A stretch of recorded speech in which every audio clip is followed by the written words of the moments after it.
Prezados amigos, amigas, irmãos e irmãs de Ideal Espírita, nossos votos de muita paz a todos.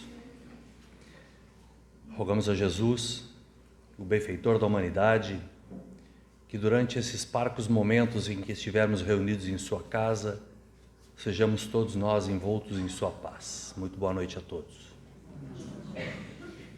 O capítulo que nos foi sugerido para as reflexões da noite de hoje é o capítulo 5 do Evangelho segundo o Espiritismo, Bem-aventurados os aflitos. E não à toa, esse capítulo é o mais extenso. E aí nós vamos começando a entender o porquê que a felicidade não é desse mundo. Mas para que nós adentremos às reflexões que François-Nicolas Madeleine, cardeal de Morlot,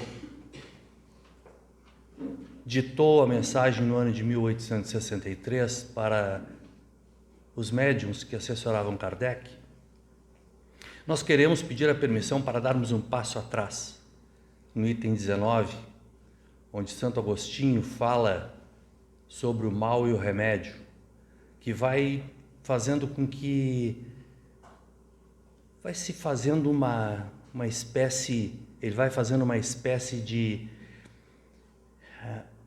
calçamento, de embasamento para nós entendermos as questões da felicidade e da infelicidade nesse mundo. Santo Agostinho nos chama a atenção e hoje, nesses dias atuais, nós temos a certeza de que estamos passando um momento no planeta Terra, passando um momento sui generis, porque quanto mais se aproxima a alvorada da regeneração do planeta, quanto mais nos aproximamos, o planeta Terra evolui nesse sentido, as dificuldades, as dores se avolumam. Guerras, dissensões, discussões banais, discussões mais acirradas. E aí nós vamos então entendendo que o mal é o remédio. De que forma? Santo Agostinho, com toda a sua sabedoria, e Kardec, com toda a sua sapiência também, nos traz a mensagem para que nós não nos desesperemos, porque senão nós pararíamos no título Bem-aventurados os aflitos, aflitos, bem-aventurados, e a felicidade não é desse mundo. Desculpe a brincadeira, mas dá vontade de pegar uma gilete e cortar os pulsos. Felicidade é assim, o que eu estou fazendo aqui? Então Santo Agostinho vem nos dizendo que o mal é o remédio. Como assim? É essa dicotomia, esse antagonismo do mal e o bom, que a doutrina espírita vai nos trazendo com uma visão mais tranquila, de que tudo aquilo que ocorre, que supostamente é mal, é ensinamento, é algo que vai servir para que nós tenhamos como experiência para a nossa caminhada de espírito, e não de caminhada de uma encarnação que nós estamos passando agora. Nos convida para que nós fortaleçamos a nossa fé e transcendamos a existência corporal, entendendo a nossa essência espiritual. E aí nós vamos começar a entender que o mal é tão bom para mim que faz com que, minha avó dizia isso, que eu aprenda. Aqueles mais antigos vão lembrar quando nós caíamos e esfolávamos os joelhos e tinha aquele remedinho com uma pazinha, mertiolate, ardia. E a minha avó dizia, o que arde cura. Então é o mal que nós supostamente achamos que, Deus não está sendo justo comigo, eu estou sofrendo. Mas se nós tirarmos o ensinamento daquele momento de dificuldade que nós podemos dizer, chamamos de mal, né?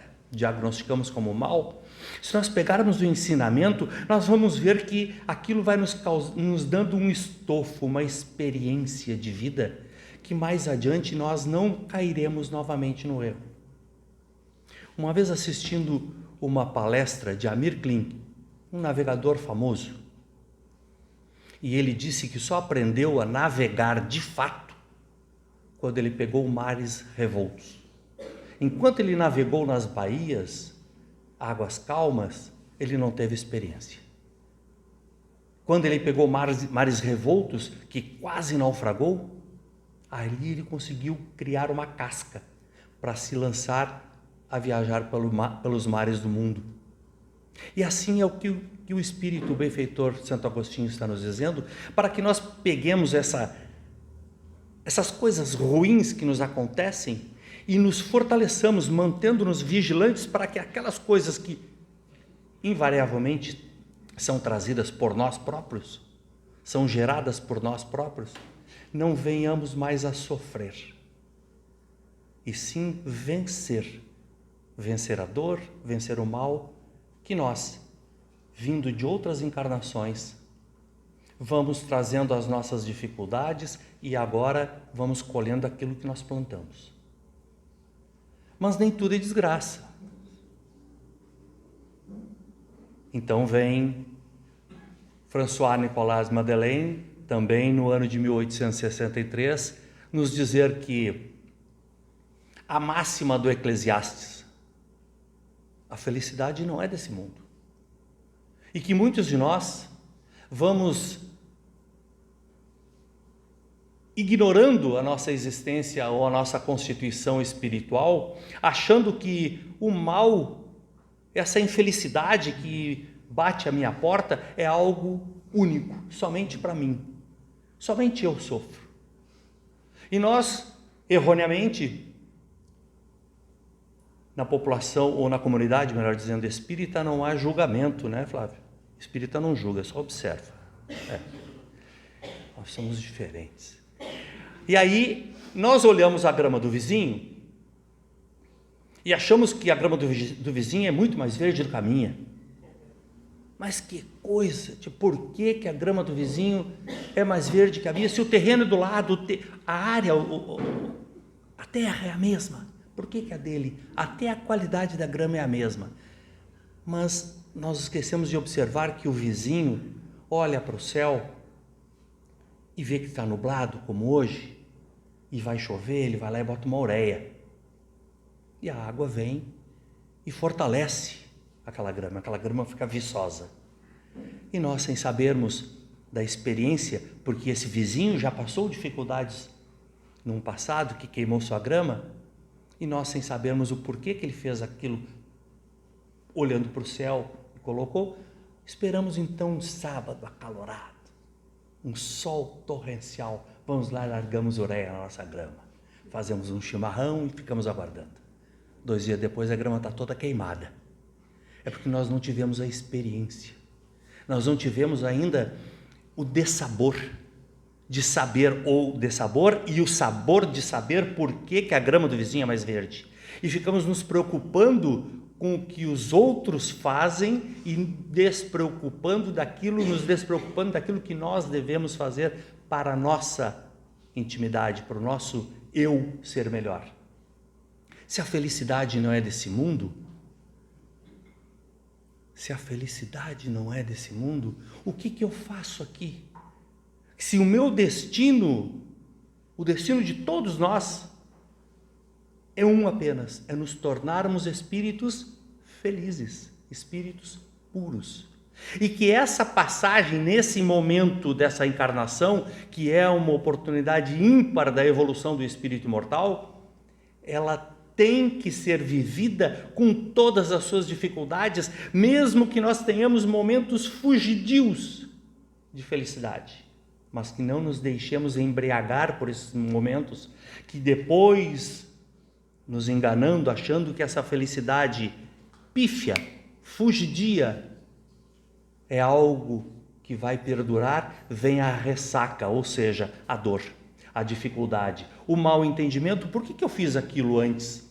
E tive um momento de êxtase, mas agora, meu Deus, por quê? Invariavelmente, ou quase sempre, as pessoas olham para o céu e maldizem daquele que nos deu a vida, dizendo: por que, Senhor? Por que eu? esquecendo de olhar para dentro de si e esquecer que o centro do universo não é o seu umbigo. Nós fazemos parte, sim, do universo.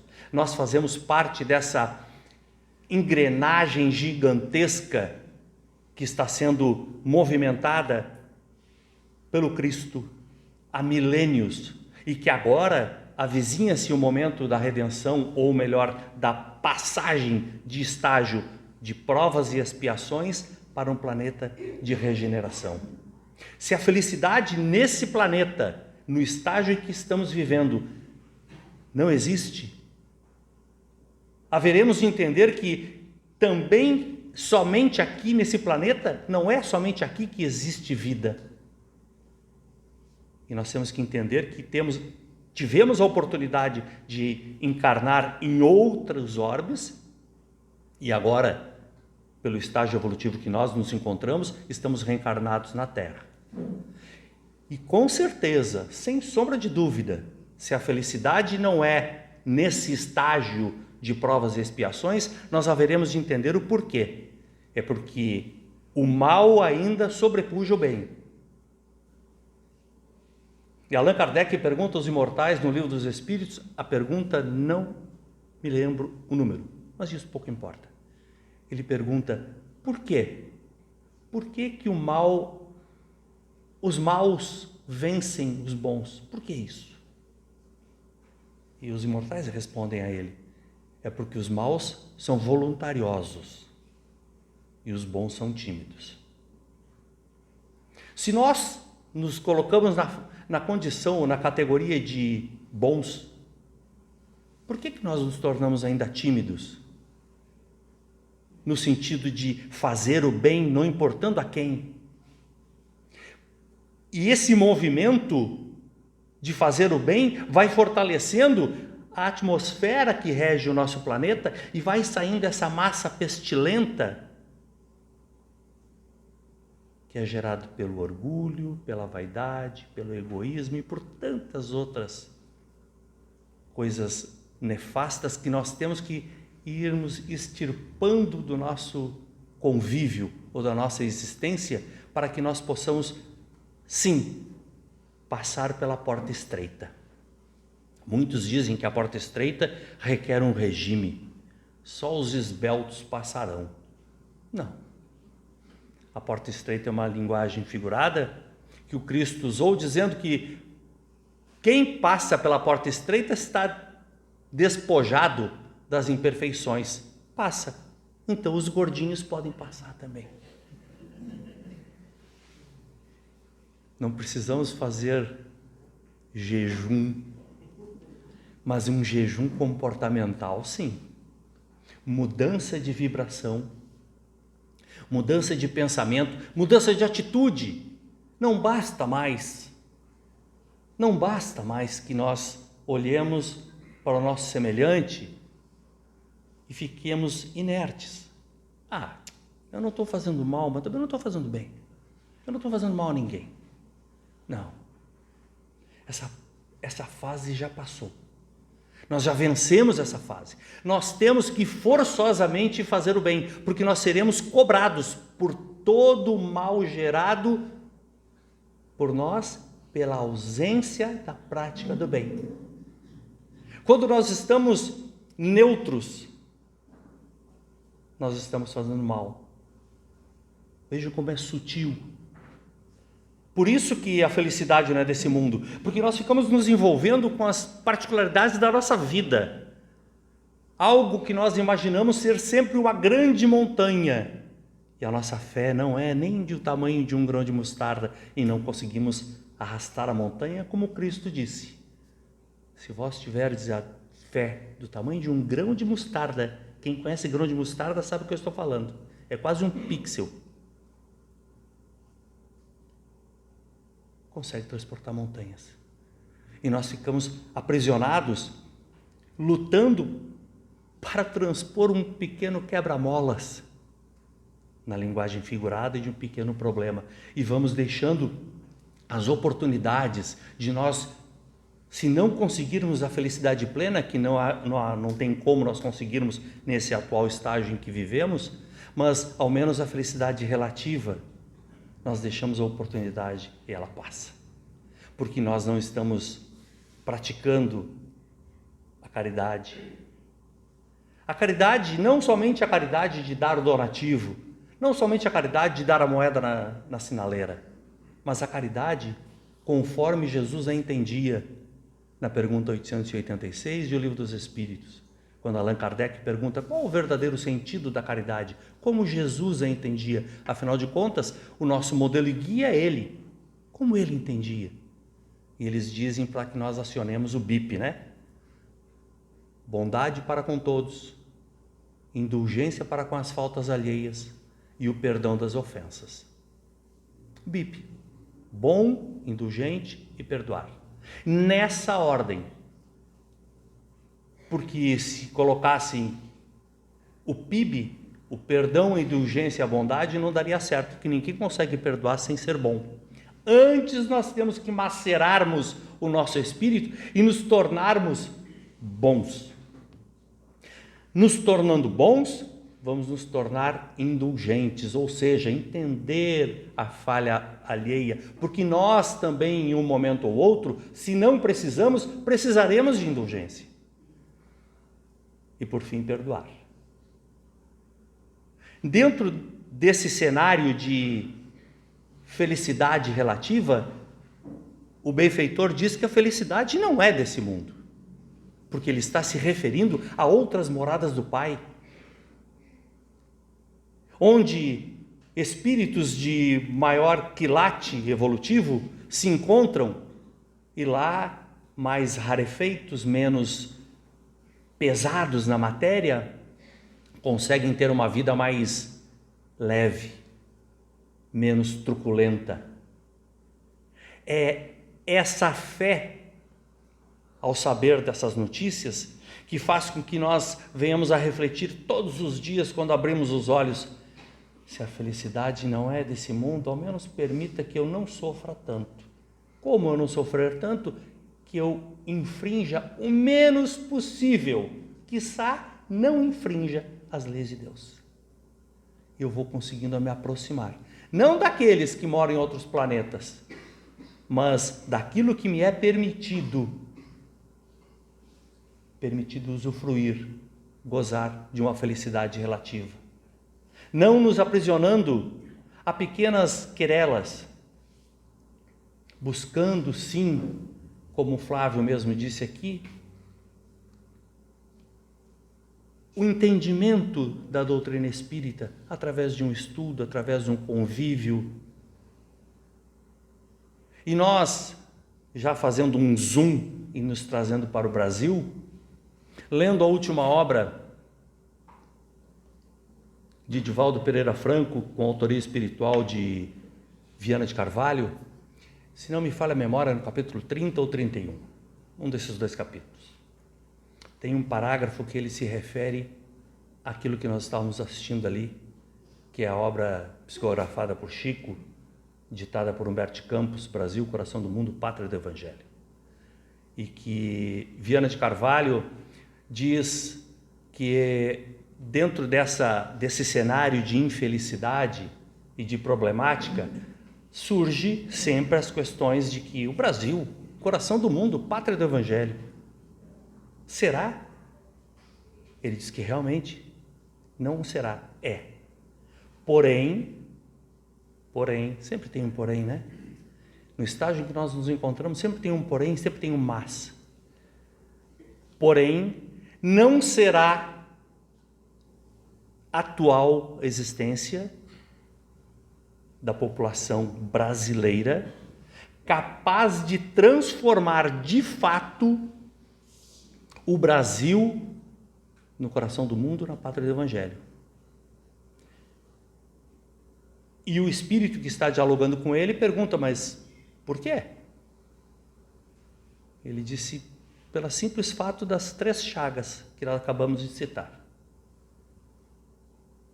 Egoísmo, vaidade e orgulho. Ainda estamos muito aprisionados, discutindo questões passageiras, questões que têm que passar, sejam elas políticas, econômicas, mas nós temos que viver. O mal é o remédio.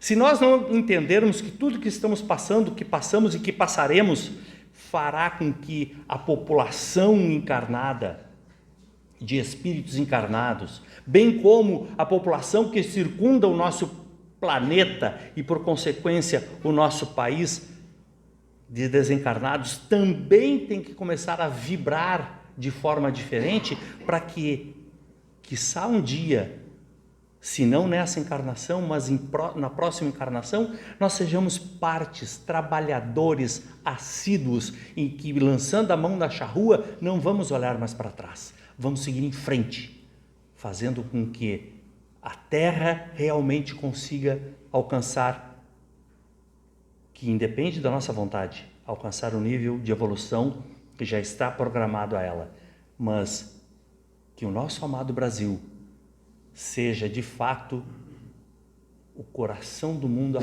pátria do Evangelho, porque quando o Evangelho foi transplantado para as terras brasileiras, que a obra nos fala, o Cristo encontrou aqui terra, podemos dizer a terra, elemento humano necessário, forte, probo, para que pudesse regar a árvore do cristianismo.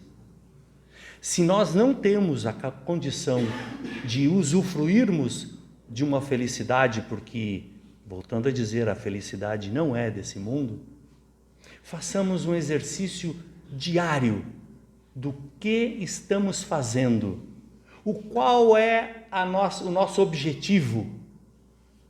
Estamos realmente amando?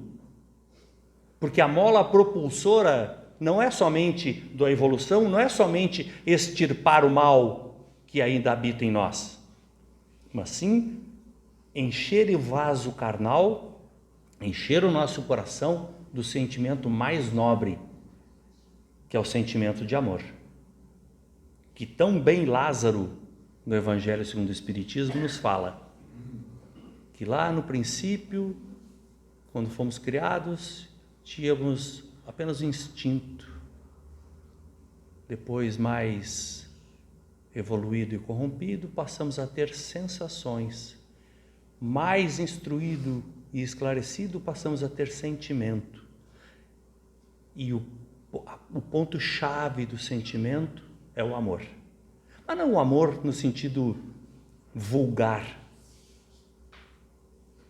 o amar, o desprender-se, o sair da zona de conforto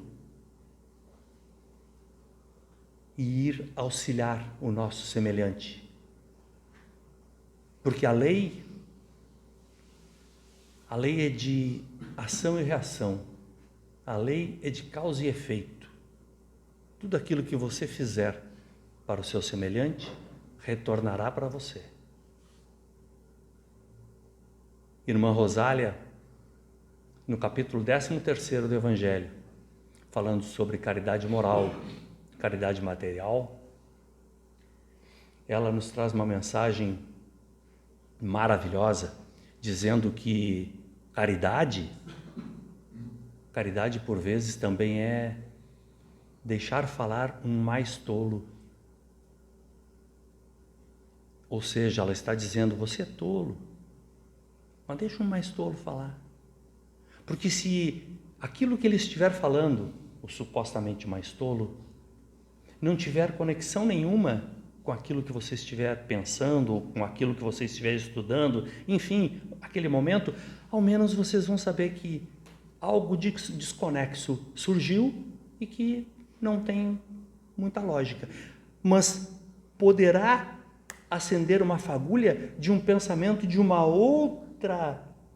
outro viés daquilo que está sendo confabulado. E quantas vezes nós permitimos que um filho dê um palpite, porque nós, pais, somos soberanos. Quantas vezes nós, num diálogo com um amigo, não deixamos que ele coloque as suas ideias, porque nós entendemos ser o dono da verdade.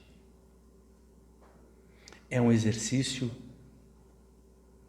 diário de burilamento da nossa humildade. Ainda estamos um tanto distante? Estamos.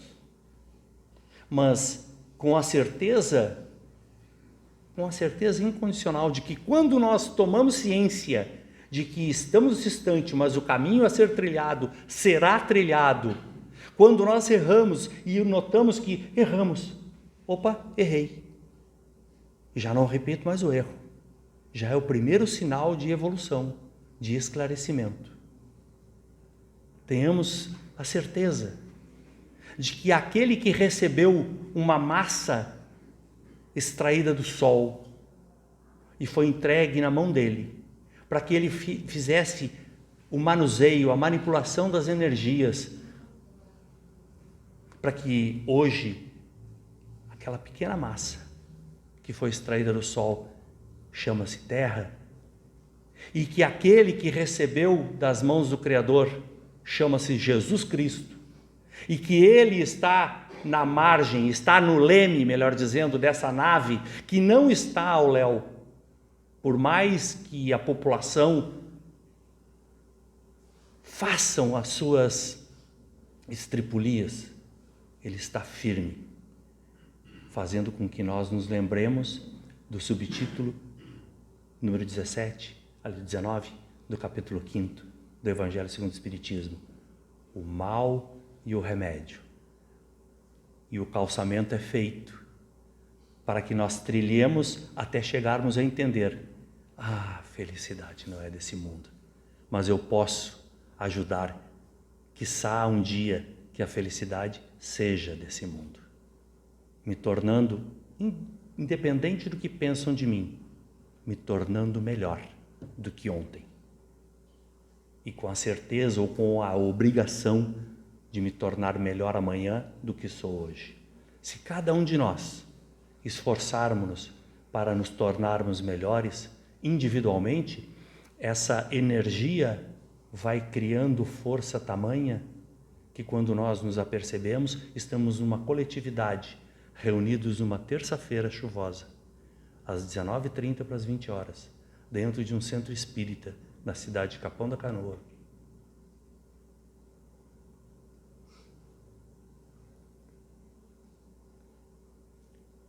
Envolvidos pelas mais belas energias e sentimentos. Obrigado pela atenção de vocês, que Jesus nos ampare.